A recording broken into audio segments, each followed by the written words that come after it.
Nobody knows that Joe Louis, he was quiet and everything, but when he was in the Army and there was, segregation and all that crap going on, he quietly used his position as heavyweight champ of the world to make sure that when he went to movies and they put him in the front row and he saw that blacks weren't allowed to come in, he said, I'm not going in there unless blacks can come in there.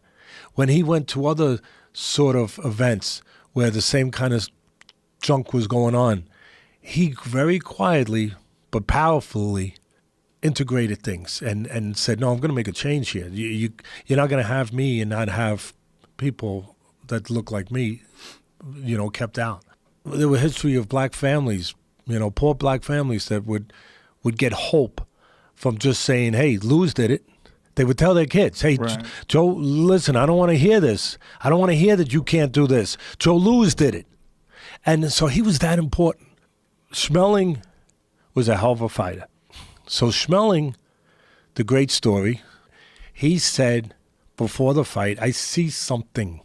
And what he saw was that Louis would jab and he would leave. You should never leave your head on the right side.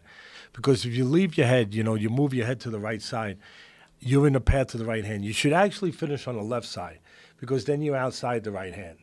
Over here, it can hit you. Over here, you're outside it. Right. So he had a habit, though, at that point, of leaving his head over on the right.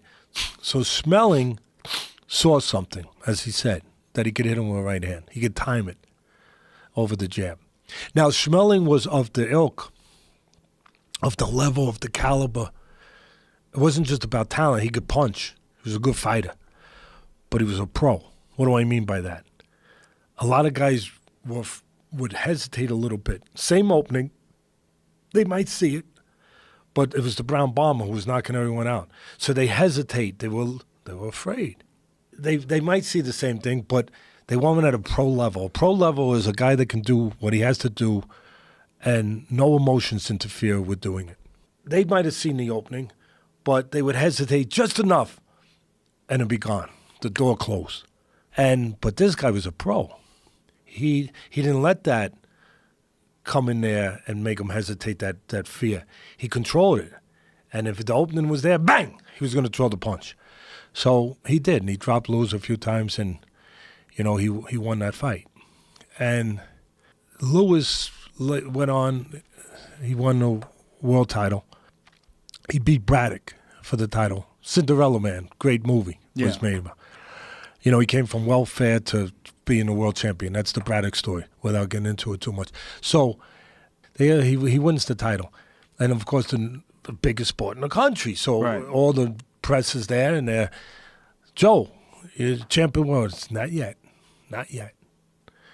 What do you mean not yet? Just won the title. Not yet. Not till I beat that man. He didn't even have to say his name. Not till I beat that man. That's how much pride he had. And listen, he's the real deal. Because in his mind, how can I be champion if a guy knocked me out? Right. So when that fight took place, I mean, you talk about a setting, a stage.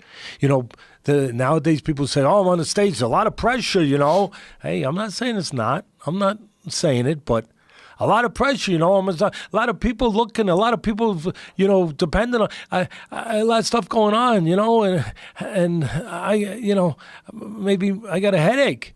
But Joe Louis had World War II on the horizon, and you had Nazi Germany, you had a guy named Hitler that is saying that he's got, the master race. It's going to take over the world, just starting that stuff, not too far away from World War II. And you got all that stuff permeating in the air. And you got Louis fighting a guy who, of course, propaganda was started by the Germans, if you want. Almost invented that word, because you had the propaganda minister, and you had all these terrible people with Hitler that were putting out that they're the master race, they're this, they're that. You had the Jesse Owens situation in the Olympics. Yeah, and now you had the biggest sport in the biggest country and the champion of that sport, the heavyweight champ, Joe Louis, and he's fighting the German fighter, Schmeling the second time, now for the title. And of course you had Hitler and all his sycophants, all these people that were, their job was to promote it. And they come and they're saying, we will show the world that we're superior. And there's no better way to show it than in a ring. And so Lewis has to,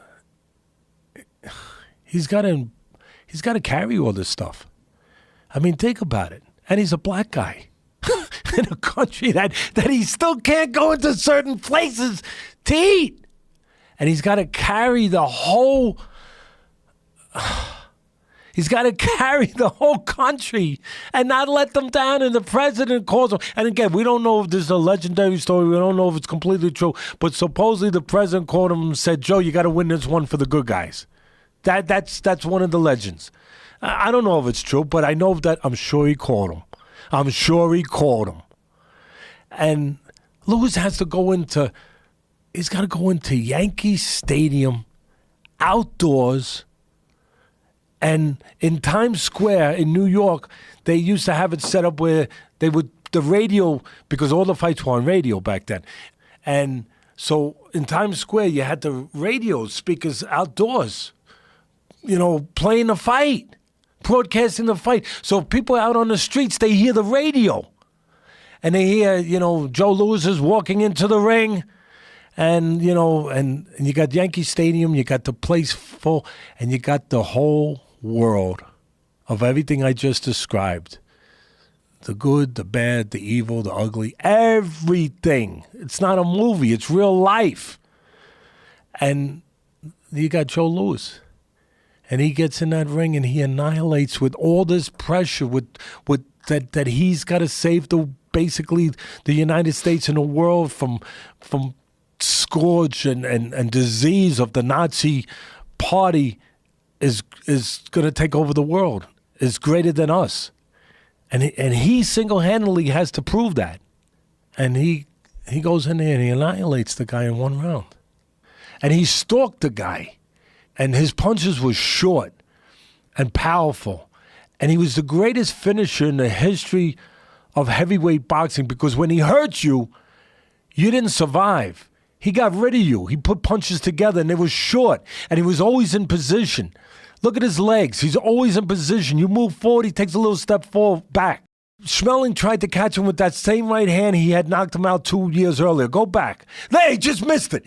But he changed. He stepped out. He changed his distance this time. Because Jackie Blackburn, who's a great fighter, a black fighter, he was a trainer. He was a great trainer. Nobody hears about Jackie Blackburn.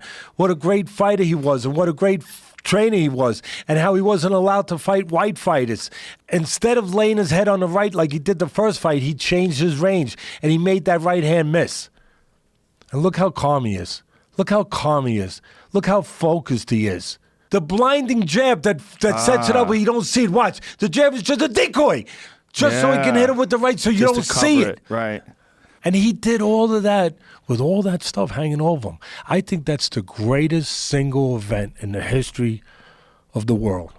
When you talk about all the things that we're here to talk about character, about talent, about perseverance, about resiliency, about caring about more than yourself, about selflessness, about strength.